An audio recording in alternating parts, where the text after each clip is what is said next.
सभी को राधे राधे, जय श्रीमन नारायण। आज हम बात करेंगे निर्जला एकादशी की कि निर्जला एकादशी कब है।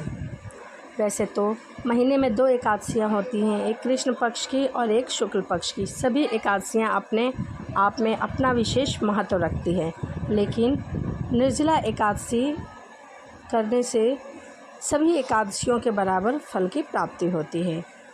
पंचांग के अनुसार ज्येष्ठ मास के शुक्ल पक्ष की एकादशी तिथि 6 जून को रात 2:15 पर आरंभ होगी और 7 जून को सुबह 4:47 पर इसका समापन होगा। तो इसीलिए उदय तिथि के अनुसार व्रत 6 जून को रखा जाएगा। निर्जला एकादशी को भीमसेनी एकादशी के नाम से भी जाना जाता है, क्योंकि इस व्रत को सबसे पहले पांडव पुत्र भीम ने किया था, इसीलिए इसे भीमसेनी एकादशी के नाम से भी जाना जाता है। वैसे तो निर्जला एकादशी के दिन निर्जल व्रत रखना चाहिए, परंतु यदि आप निर्जल व्रत नहीं रख सकते तो आप प्रातःकाल उठकर पूजा आदि करके जल का दान करें और उसके बाद आप जल पी सकते हैं, फल फ्रूट वगैरह खा सकते हैं, परंतु ध्यान रहे पहले दान करें।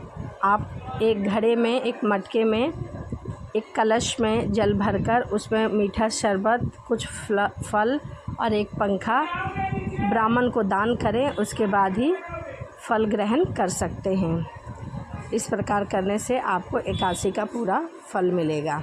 इस दिन हमें अन्न का पूरी तरह से त्याग रखना चाहिए, अपने मन पर काबू रखना चाहिए, ब्रह्मचर्य का पालन करना चाहिए, भजन कीर्तन करना चाहिए, ब्राह्मणों को दान दक्षिणा देना चाहिए।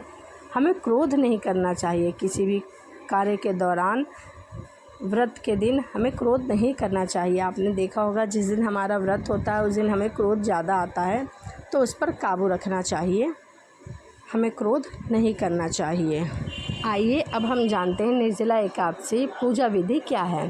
प्रातःकाल स्नान आदि करके मंदिर की साफ़ सफाई कर लेनी चाहिए। भगवान श्री हरि का जल अभिषेक करें, प्रभु का पंचामृत सहित गंगा जल से अभिषेक करें, भगवान विष्णु को पीला चंदन, पीला पुष्प अर्पित करें, पीला वस्त्र अर्पित करें, मंदिर में घी का दिया अवश्य जलाएं, संभव हो तो व्रत रखें और व्रत करने का संकल्प भी ले। कहते हैं कि बिना संकल्प के व्रत जो है वह पूर्ण नहीं होता। निर्जला एकादशी की व्रत की कथा अवश्य सुने और ओम नमो भगवते वासुदेवाय मंत्र का जाप अवश्य करें।